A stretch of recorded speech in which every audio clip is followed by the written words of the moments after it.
ہمیں خاص طور پہ جن چیزوں سے سخت منع کیا گیا ان میں سے ایک چیز یہ ہے کہ ہمارے کاروبار میں، ہمارے رزق میں سود کا عمل دخل نہیں ہونا چاہیے۔ سود ویسے بھی باطن کی ساری روشنی سلب کر لیتا ہے۔ مختلف مقامات پہ اللہ نے مختلف چیزیں ہمارے لیے بیان فرمائی ہیں، اور اللہ تعالیٰ کی شفقتیں ہیں کہ اللہ نے ان کی حکمتیں بھی بیان فرمائی۔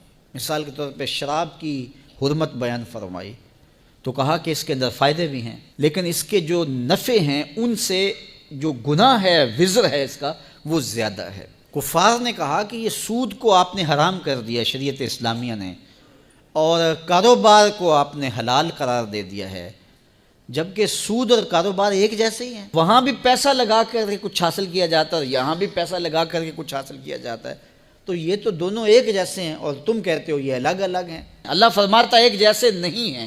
کیوں ایک جیسے نہیں ہیں؟ دلیل کیا ہے؟ اللہ اکبر!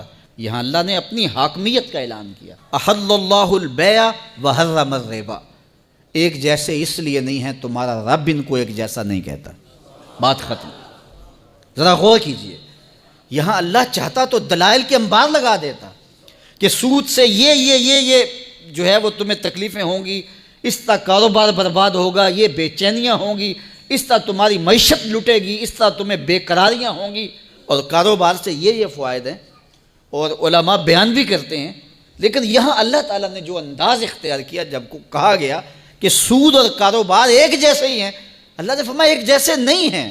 دلیل کیا؟ احل اللہ البیع وحرم الربا۔ اللہ تعالیٰ نے کاروبار کو، بیع کو حلال کیا ہے اور سود کو حرام کیا ہے۔ جب تمہارا رب ایک جیسا نہیں کہتا تو ایک جیسے کیسے ہو سکتے ہیں؟ بات ختم۔ یہاں اللہ نے اپنی حاکمیت کا اعلان کیا۔ دیکھیے، بیٹے کو باپ حکم دیتا ہے تو بیٹا آگے پوچھتا ہے کیوں، تو باپ تفصیل بتاتا ہے کہ بیٹے اس کام کو کرو، اس کا یہ فائدہ ہے، یہ فائدہ ہے، یہ فائدہ ہے، تو اس کی بات سمجھ آ جاتی ہے، وہ کہتا ہے ٹھیک ہے۔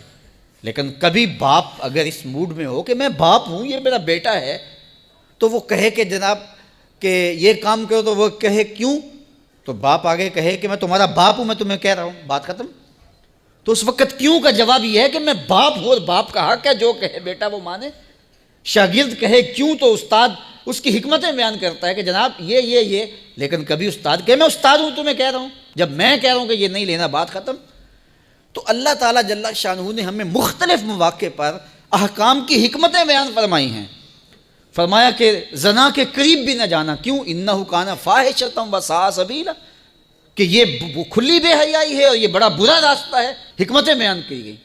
لیکن جب بات یہ آئی سود کی تو پوچھا گیا کہ یہ سود کیوں حرام ہے؟ کہا تمہارا رب اس کو حرام کہہ رہا ہے، بات ختم ہو گئی۔ تو یہاں اللہ نے اپنی حاکمیت کا اعلان کیا۔ اب اگر کوئی سودی کاروبار کرتا ہے تو میرا اس سے اعلان جنگ ہے۔ پھر وہ چین کی زندگی جی کے دکھائے، پھر وہ کاروباری نتائج کو اپنے منطقی انجام تک پہنچا کے دکھائے کہ یہ دیکھو سود کا کاروبار کیا، اس کا نتیجہ اچھا ہوا، کو کر کے دکھائے۔ میں چیلنج رب ہو کے دے رہا ہوں کہ جو سود خور ہے اس سے اعلان جنگ دیتا ہوں۔ تو جب رب ہو کے کہتا ہے کہ میں اعلان جنگ دیتا ہوں، تو ایک کافر تو وہ چیلنج قبول کر لے، ایک مومن تو چیلنج قبول نہیں کر سکتا۔ اس لیے حضرت ابو ہریرہ سے مروی روایت میں ہے کہ سود کا ایک درہم ماں سے 70 مرتبہ زنا کرنے سے بدتر ہے۔ ایک درہم۔ تو کیا یہ باتیں سننے کے بعد اور یہ شرعی احکام سمجھنے کے بعد ایک مومن کا حوصلہ بڑھ سکتا ہے کہ وہ سودی کاروبار کرے؟ جب رب چیلنج دے رہا ہے اور رب یہاں اس کی کوئی حکمت بیان کرنے کے بجائے دو ٹوک کہہ رہا ہے، میں کہتا ہوں حلال ہے کاروبار اور میں کہتا ہوں سود حرام ہے، بات ختم۔ اب اگر کوئی کرے گا تو میرا اعلان جنگ ہے اس سے۔